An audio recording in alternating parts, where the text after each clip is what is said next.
Everybody just needs to relax when it comes to the performance of Yakuza Like a Dragon on the Xbox Series X.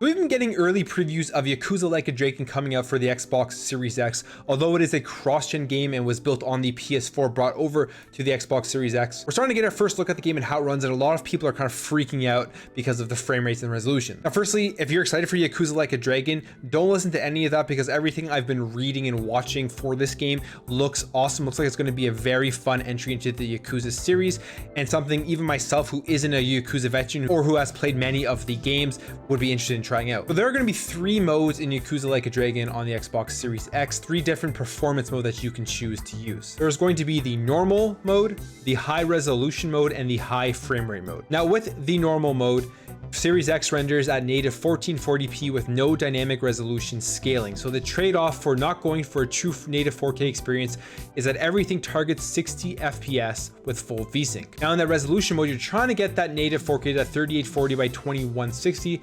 What this does though at half the refresh rate, meaning it'll be at 30 FPS. And then finally, there is the frame rate mode, and this returns to a fluid 60 FPS, though the resolution drops to a native 1080p in that case. Now, everybody is freaking out about this because it's the Xbox Series X, supposed to be the most powerful console. We're supposed to be getting 4K 60 FPS ray tracing and all that stuff in the future, and as a first game you're going to be getting on that console, it not meeting those expectations is causing people concern. Now here's why I think everybody needs to relax.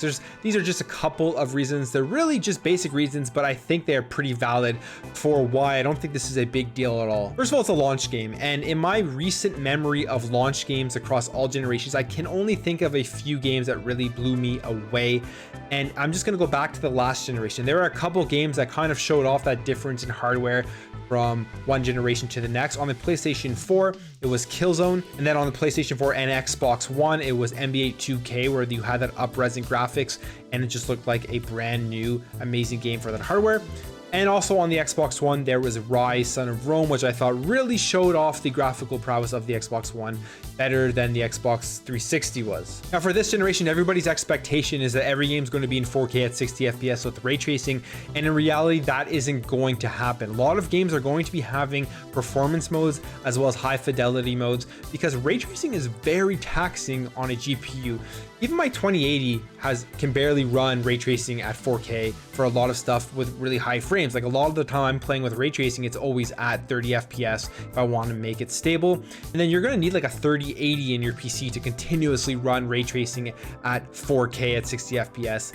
And the consoles aren't near the power of the 3080s that are just being released by Nvidia, because obviously if they weren't near that power, these consoles would all be over $1,000. But besides that, these are cross-generational games. These are not games that are being built from the ground up for these next generation consoles. And I have no doubt in my mind that these next gen consoles, specifically the Xbox Series X being the most powerful console, once developers really reach in and draw the power out of it, we're going to see some amazing stuff, nothing like we've seen on anything before. And I think that the things with the frames, with ray tracing and 4K is just really going to be a massive jump that we did not expect to see coming. So I think if you're looking at something like Yakuza Like a Dragon and you're getting fearful that it isn't going to run great, or fearful that the next generation isn't nearly as powerful as people are making it out to be, I really think there's nothing to worry about. Now let's even take a look at Yakuza Kiwami 2. Now this is a game that came out in 2018 and how it runs on PC. One thing the Dragon engine is known for is that these games have high fidelity, they have lots of assets, they have lots of colors and everything,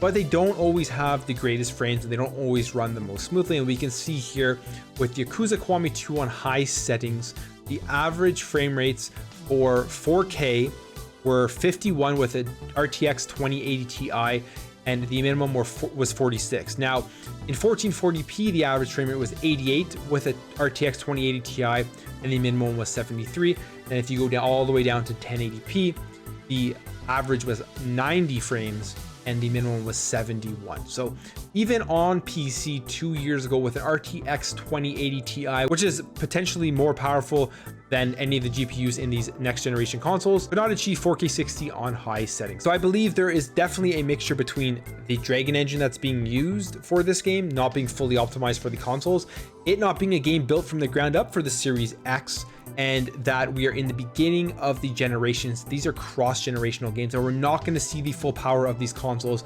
for a year, maybe two, maybe even at 2.5 years or 3. We won't know until we get a game built from the ground up for these consoles, and even then they may not even reach the full potential until further down the road. So I don't think there's anything to worry about. I think that it's all blown out of proportion every time we see something like this come up about these games. And I think that if you're somebody who is going to pass on Yakuza Like a Dragon because of that, or if you're somebody who's a Yakuza fan and you're disappointed, I wouldn't be, based off of what I've been reading and seeing. And I haven't played the game, but I think it looks awesome. I think it sounds like it's going to be a really fun game. So I mean, I would definitely recommend looking into the game at least to see if it's a Yakuza you're going to like to play. That's just what I think about this. Let me know what you guys think about this in the comments below. Do you think this is cause for concern, the early performance numbers that we're getting for games like Yakuza Like a Dragon on the Xbox Series X, or do you think this is just, like I said, cross-generational, beginning of life cycle, nothing to worry about? I really love to hear your thoughts. If you enjoyed this video, make sure to hit that thumbs up, and make sure to stay tuned to my channel and subscribe if you're interested in the next generation of games. I was all about getting all the next generation consoles on day one and making tons of videos. Thank you guys all for watching, and I'll catch you in the next video.